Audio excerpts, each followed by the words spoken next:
بسم اللہ الرحمن الرحیم. کریئر کاروان سے میں ہوں خالد ارشاد صوفی، اور آج ہمارے ساتھ جناب علی شیر ہیں. علی شیر کو آپ میڈیا پر یقیناً دیکھتے ہوں گے. پنجاب یورو ٹی وی کے نام سے ان کا اپنا یوٹیوب چینل ہے. ایتھنز میں رہائش پذیر ہیں، اور علی کی اپنی کہانی بھی ان لاکھوں پاکستانی نوجوانوں جیسی ہے جو اچھے مستقبل کے خواب دیکھ کے اوائل جوانی میں بہت ارلی ایج میں انلیگل وے میں یورپ کا رخ کرتے ہیں، پھر وہاں مصائب جھیلتے ہیں، اور پھر ایک لمبی جدوجہد کے بعد انہیں نیشنلٹی یا شہریت ملتی ہے. علی اس حوالے سے باقی تارکین وطن سے مختلف ہیں کہ انہوں نے جو انلیگل وہاں سفر کیا اور اس کے بعد لیگل ہونے تک کے عرصے میں جو انہوں نے محنت کی، مشقتیں کی، اور جو جن مشکلات سے گزرے، اس سے جو ان کا تجربہ تھا، جو حاصل تھا، اس کا حل یہ انہوں نے نکالا کہ پاکستانی نوجوانوں کو انلیگل یورپ میں آنے سے بچایا جائے، اور وہاں جو پاکستانی پہنچ گئے ان کی شہریت یا نیشنلٹی کی راہ میں جو رکاوٹیں ہیں، جو رہنمائی انہیں درکار ہے، وہ دی جائے. اور آخری ان کی جو میں دیکھتا ہوں ان کے چینل سے جو ان کی آواز سے جو پیغام ملتا ہے وہ یہ کہ ایک امید دیتے ہیں کہ اگر آپ کسی لیگل وے میں آتے ہیں، یا اگر آپ آ گئے ہیں تو لیگل رستہ اختیار کریں، تو یقیناً آپ ایک دنیا کے بہترین ملک کی نیشنلٹی لے سکتے ہیں. انہی موضوعات پر علی سے بات کریں گے. علی، آپ کا بہت شکریہ. سب سے پہلے تو آپ پاکستان آئے ہوئے ہیں، ہم آپ کو ویلکم کہتے ہیں. تھینک یو ویری مچ خالد بھائی. آپ کا ہوم لینڈ ہے. بہت شکریہ، الحمدللہ. Thank you very much for inviting me. کیا وہ دن تھے جب آپ نے بھی سوچا کہ بس میں ڈنکی لگا کے یورپ پہنچتا ہوں؟ آج سے 14 سال پہلے کی یہ کہانی ہے. گھر سے کرکٹ کھیلنے کے لیے نکلے اور رستے میں دیکھا کہ میرا دوست جو ہے وہ یورپ جا رہا ہے. اس نے وہ بھی کٹ پہنی ہوئی ہے کرکٹ کھیلنے کے لیے. تو میں نے اسے کہا کہاں جا رہا ہوں؟ اس نے کہا جی میں تو یورپ جا رہا ہوں. کیسے جا رہے ہو بھائی؟ آپ کی ایج کیا تھی؟ تھوڑا سا انٹرپٹ کیا. ہاں جی 18 سال. 18 ایئرس. جی 18 سال. اور اس دوست کی ہم کلاس فیلو تھے. تو میں نے کہا یار آپ جا رہے ہیں مجھے بھی ساتھ لے جائے. تو میرے پیرنٹس گھر نہیں تھے، جو تھے گھر میں افراد ان سے میں نے ملا اور میں اس کے ساتھ ہی گاڑی میں بیٹھ گیا اپنے والدین کو ملے بغیر، جو کہ ایک غلط فیصلہ تھا. تو پھر ہم لاہور جاتے ہیں، لاہور ہم ٹرین پہ بیٹھ کے کراچی جاتے ہیں، کراچی سے پھر ہم بس پہ بیٹھ کے مد بلو جاتے ہیں. اچھا، آپ نہیں جانتے تھے وہ جو کیا ایجنٹ بولتے ہیں وہ آپ کے دوست کا جانے وہ انہی کا تھا. تو میں بالکل نہیں جانتا تھا اور مجھے اس سے پہلے آئیڈیا بھی نہیں تھا. اچھا، آپ کراچی سے آگے بس پہ بیٹھ کے ہم مند بلو جاتے ہیں.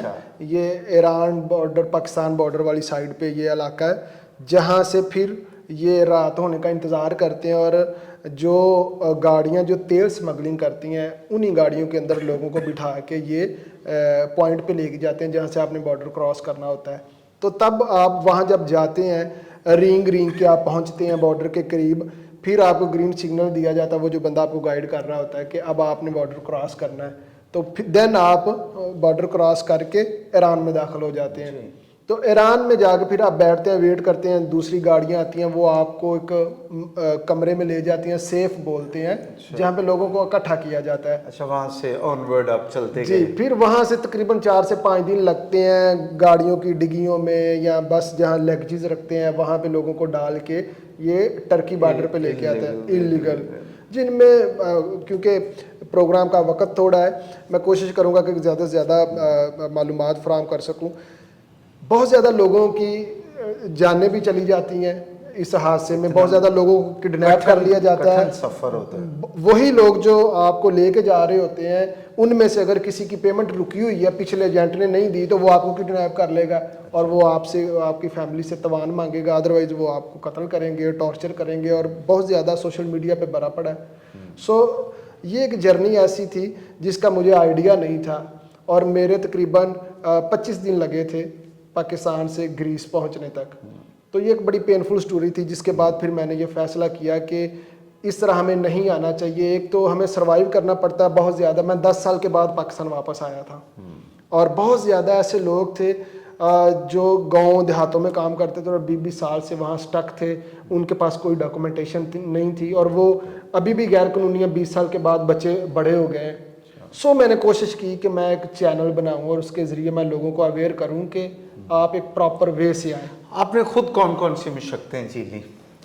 میں تھوڑا سا لکی کہہ لیں کہ میں نے اتنا سروائیو نہیں کیا جتنا سروائیو کرنا پڑتا ہے یوزلی لوگوں کو, کیونکہ میں شہر چلا گیا, وہاں میں نے خود ہی, میں تھوڑا پڑھا لکھا تھا, انگلش میں کمیونیکیٹ کر سکتا تھا, تو میں نے خود جاب ڈھونڈنے کی کوشش کی ایتھنز میں, ایتھنز شہر سے, اور میں ایتھنز سے باہر ہی نہیں نکلا.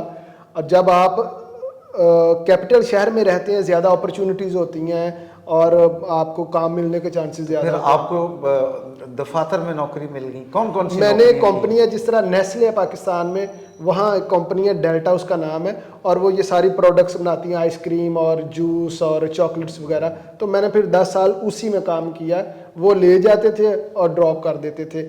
تو میں ایسے ہی سمجھے کہ 10 سال میرا بس یہی سفر تھا, گھر سے جاب اور جاب. کوئی گھر والوں سے رابطہ نہیں ہے, بس مطلب فون پہ رابطہ ہے؟ تب اسکائپ تھی, رابطہ ہوتا تھا, لیکن ڈیورنگ سفر میرا والدین, گھر, نعمتیں 25 دن کوئی رابطہ نہیں ہوا تھا. گھر, نعمتیں, پاکستان تو یاد آتا ہو؟ بہت زیادہ شروع میں یاد آتا ہے جی, بہت زیادہ یاد آتا ہے. اور جب آپ 7 8 10 سال ہو جاتے تو آپ ایک سسٹم کا حصہ بن جاتے ہیں. اچھا, ایک یہاں سوال بنتا ہے کہ جذباتی طور پہ آئسولیٹڈ نہیں ہو جاتے یہ ایسے لوگ جو یورپ جاتے ہیں اور 4 5 سال 7 سال اکیلے لگاتے ہیں, تو ان کی وہ بانڈنگ نہیں رہتی والدین سے, بہن بھائیوں سے؟ بہت زیادہ ایسی سٹوریز ہیں, میں نے خود کور کی ہیں. لوگ وہاں اکیلے رہ کے مایوس ہو کے, ڈسارڈ ہو کے وہ نشہ کر رہے ہوتے ہیں, فٹ پاتھ پہ سو رہے ہوتے ہیں, اور پیچھے وہ ان کا ایک اچھی فیملی سے ان کا تعلق ہوتا ہے.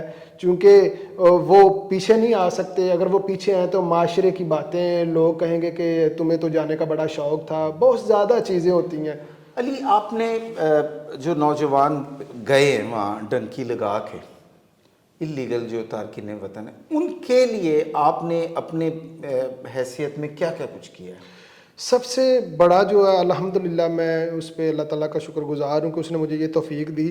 میں نے لوگوں کو اویئرنیس دی.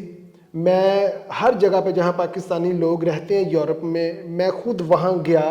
اگر کوئی دیہات اور کھیتوں میں کام کر رہا ہے اس کا جا کے انٹرویو کیا, اور وہ لوگ ایک کے کمرے میں 15 15 20 20 لوگ رہتے ہیں, ایک ٹوائلٹ ہے جس کو وہ یوز کرتے ہیں.